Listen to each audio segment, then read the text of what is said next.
প্রিয় ভাইরা আমার, আজকে আজকে আপনারা জানেন যে প্রতিবেদক সবার আয়োজন করা হয়েছে।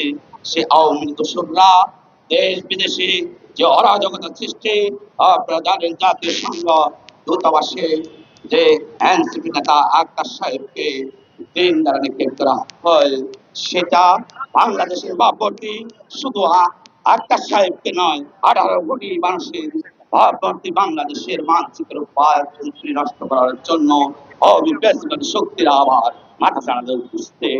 তার কারণ হচ্ছে আসছে ফেব্রুয়ারিতে জাতীয় নির্বাচন নিয়ে পায়তারা করছেন তেনারা।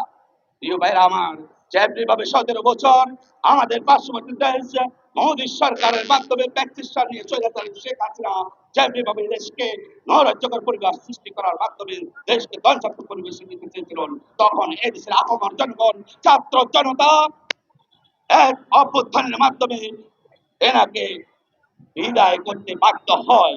তেমনি ভাবে আমি বলবো আগামীতে আমাদের এই বাংলাদেশ জাতীয়তাবাদী দল সহ বিভিন্ন দল এবং বিভিন্ন জনমতের উপর নির্ভর করে আগামী জাতীয় নির্বাচন যে কোনো মূল্যে এই দেশের জনগণ গণতান্ত্রিক অধিকার, ভোটের অধিকার আদায়ের জন্য আন্দোলন করছে। আমার ভোট আমি দিব, যাকে তাকে দিব।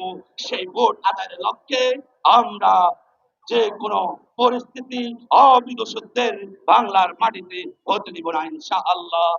এই বলে আমি আমার সংক্ষিপ্ত বক্তব্য শেষ করলাম। খোদা হাফেজ। বাংলাদেশ জিন্দাবাদ, বাংলাদেশ জাতীয়তাবাদী দল জিন্দাবাদ, শহীদ অমর হোক, বেগম খালেদা জিয়া জিন্দাবাদ, ভারপ্রাপ্ত চেয়ারম্যান জিন্দাবাদ, জিন্দাবাদ, জিন্দাবাদ।